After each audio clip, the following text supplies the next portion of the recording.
ಸ್ನೇಹಿತರೆ, ಬೆಂಗಳೂರಿನ ಲಾಲ್ಬಾಗ್ನಲ್ಲಿ 219ನೆಯ ಫಲಪುಷ್ಪ ಪ್ರದರ್ಶನ ನಡೀತಾ ಇದೆ. ಈ ಬಾರಿಯ ವಿಶೇಷ ಅಂದ್ರೆ ತೇಜಸ್ವಿ ವಿಸ್ಮಯ. ಅದು ಹೇಗಿದೆ ಅಂತ ನೋಡೋಣ ಬನ್ನಿ.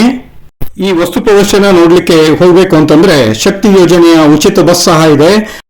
ಇದಲ್ಲದೆ ಮೆಟ್ರೋ ಮಾರ್ಗ ಹಾದು ಹೋಗುವ ಕಾರಣದಿಂದಾಗಿ ಇಲ್ಲಿ ನಮ್ಮ ಮೆಟ್ರೋ ನಿಲ್ದಾಣ ಸಹ ಇದೆ. ನಮ್ಮ ಮೆಟ್ರೋದ ಲಾಲ್ಬಾಗ್ ನಿಲ್ದಾಣದಲ್ಲಿ ಇಳಿದು ಲಾಲ್ಬಾಗ್ ಮಹಾದ್ವಾರದಿಂದ ಹೋದರೆ ಟಿಕೆಟ್ ಕೌಂಟರ್ ಸಹ ಕಾಣುತ್ತದೆ. ಇಲ್ಲಿ ಪ್ರವೇಶ ಶುಲ್ಕ ಕೊಟ್ಟು ಒಳ ಹೋದರೆ ಕಣ್ಮನ ಸೆಳೆಯುವಂತಹ ಕಾರಂಜಿ ಇದೆ. ಹಾಗೆಯೇ ಪುಷ್ಪ ಪ್ರದರ್ಶನದ ಆರಂಭವೂ ಇದೆ. ಲಾಲ್ಬಾಗಿನ ಗಾಜಿನ ಮನೆಗೆ ಹೋಗುವ ದಾರಿಯಲ್ಲಿ 200 ವರ್ಷಕ್ಕೂ ಹೆಚ್ಚು ಹಳೆಯದಾದಂತಹ ಒಂದು ಮರ ಇದೆ. ಅದನ್ನು ನೋಡುತ್ತಾ ಅದರ ಹತ್ತಿರ ಹೋಗಿ ಅದರ ಬಗ್ಗೆ ಮಾಹಿತಿಯನ್ನ ಪಡೆದುಕೊಂಡು ಮುಂದೆ ಸಾಗಿದರೆ ಟೋಪಿಯರಿ ಗಾರ್ಡನ್ ಸಿಗುತ್ತದೆ. ಟೋಪಿಯರಿ ಗಾರ್ಡನ್ನ ಎದುರಿನಲ್ಲಿ ಹಾಗೆ ಮುಂದೆ ಹೋದರೆ ಕಾರಂಜಿಯ ನೋಟ ಕಾಣುತ್ತದೆ. ಅದರ ಬಳಿಯೇ ಒಂದು ಮರದ ಪಳೆಯುಳಿಕೆ ಇದೆ. 20 ಮಿಲಿಯನ್ ವರ್ಷ ಹಳೆಯದು ಎನ್ನುವ ಮಾಹಿತಿಯ ಫಲಕವನ್ನು ಹಾಕಿದ್ದಾರೆ. ಇದಾದ ನಂತರ ಲಾಲ್ಬಾಗ್ ಗಾಜಿನ ಮನೆ ಒಳಗೆ ಹೋಗುವ ಮೊದಲು ಪ್ರತಿಮೋದ್ಯಾನ ಅಥವಾ ಸ್ಟ್ಯಾಚ್ಯೂ ಗಾರ್ಡನ್, ಇದು ಚಾಮರಾಜೇಂದ್ರ ಒಡೆಯರ್ ಇವರ ಪ್ರತಿಮೆ. ಇದನ್ನ ನೋಡಿಕೊಂಡು ಮುಂದೆ ಹೋದರೆ ಲಾಲ್ಬಾಗ್ ಗಾಜಿನ ಮನೆ ಕಾಣುವುದು. ತೇಜಸ್ವಿ ವಿಸ್ಮಯ ಇರುವುದು ಈ ಗಾಜಿನ ಮನೆಯೊಳಗೆ. ಹೋಗುವ ಮೊದಲು ಸರತಿ ಸಾಲಿನಲ್ಲಿ ಹೋಗಬೇಕು. ಹೋಗುವಾಗ ಒಂದು ದೈತ್ಯ ಆಕೃತಿ ಕಾಣುತ್ತದೆ. ಈ ಆಕೃತಿಯನ್ನು ಮಂಗಳೂರು ಸೌತೆಕಾಯಿಯ ಸಿಪ್ಪೆಯಿಂದ ಮಾಡಲಾಗಿದೆ. ಭದ್ರತೆಯ ಚೌಕಟ್ಟಿನ ಒಳಗಿನಿಂದ ಒಳ ಹೋದರೆ ಕಾಣುವುದೇ ತೇಜಸ್ವಿ ವಿಸ್ಮಯ. ಬಣ್ಣ ಬಣ್ಣದ ಹೂಕುಂಡಗಳನ್ನಿಟ್ಟು ಮಾಡಿದಂತಹ ಗಾಜಿನ ಅರಮನೆಯ ಈ ಫಲಪುಷ್ಪ ಪ್ರದರ್ಶನದ ಉತ್ಸವದಲ್ಲಿ ತೇಜಸ್ವಿ ವಿಸ್ಮಯ ನಿಜಕ್ಕೂ ವಿಸ್ಮಯ. ಯಾಕೆಂದರೆ ಮಲೆನಾಡಿನ ಸೊಬಗಿನ ಗುಡ್ಡ, ಬೆಟ್ಟ, ಜರಿ, ಹಕ್ಕಿ, ಪಕ್ಷಿ, ಇದರ ಕಲರವದ ಸದ್ದು, ಇವುಗಳ ಜೊತೆಯಲ್ಲೇ ಹೆಂಚಿನ ಮನೆ, ಇದರ ದೃಶ್ಯ ಎದ್ದು ಕಾಣುತ್ತದೆ. ಇನ್ನು ಸೇವಂತಿಗೆ ಗೋಪುರದ ಮೇಲೆ ಇರುವ ತೇಜಸ್ವಿಯವರನ್ನ ನೋಡುತ್ತಾ ಹೋಗುತ್ತಾ ಇದ್ದ ಹಾಗೆ ಮುಂದಿನ ಸಾಲಿನಲ್ಲಿ ಅವರ ತಂದೆ ರಾಷ್ಟ್ರಕವಿ ಕುವೆಂಪು ಮತ್ತು ಅವರ ಧರ್ಮಪತ್ನಿ ಹೇಮಾವತಿ ಇವರ ಪ್ರತಿಕೃತಿ ಇದೆ. ಹಸಿರು ಹಿನ್ನೆಲೆಯಲ್ಲಿ ಕೆಪಿ ಪೂರ್ಣಚಂದ್ರ ತೇಜಸ್ವಿ ಇವರನ್ನ ನೋಡುತ್ತಾ ಹೋದರೆ ಅವರ ಬಹುಮುಖ ವ್ಯಕ್ತಿತ್ವದ ಪರಿಚಯವನ್ನು ಸಹ ಲಾಲ್ಬಾಗ್ನ ಗಾಜಿನ ಮನೆಯಲ್ಲಿ ಇಡಲಾಗಿದೆ.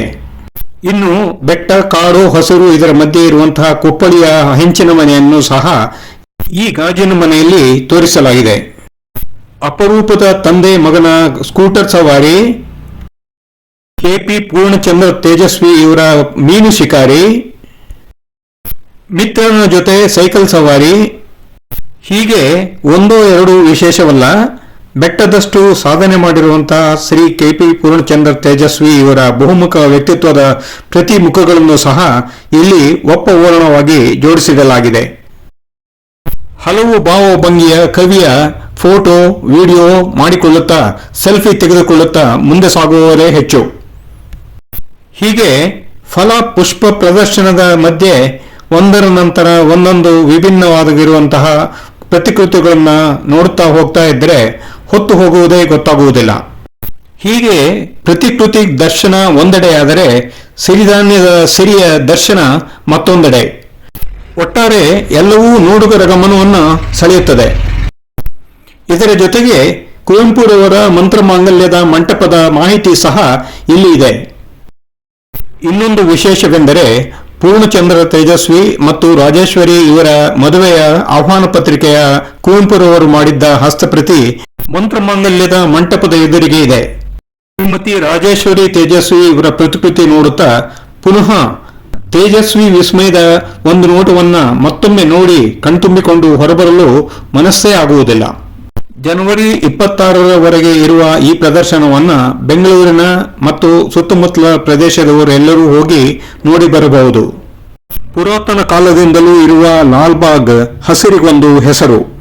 ಇಂತಹ ಬೆಂಗಳೂರಿನ ಹಸಿರು, ಗಿಡ, ಮರ, ಬಳ್ಳಿ, ಪಕ್ಷಿ, ಹೂವು, ಹಣ್ಣು ಇತ್ಯಾದಿಗಳನ್ನ ನೋಡಲು ಸಹ ಲಾಲ್ಬಾಗ್ಗೆ ಹೋಗಿ ಇಂತಹ ಪ್ರದರ್ಶನಗಳನ್ನು ನೋಡಿಕೊಂಡು ಖುಷಿಯಿಂದ ವಾಪಸ್ ಆಗಬಹುದು.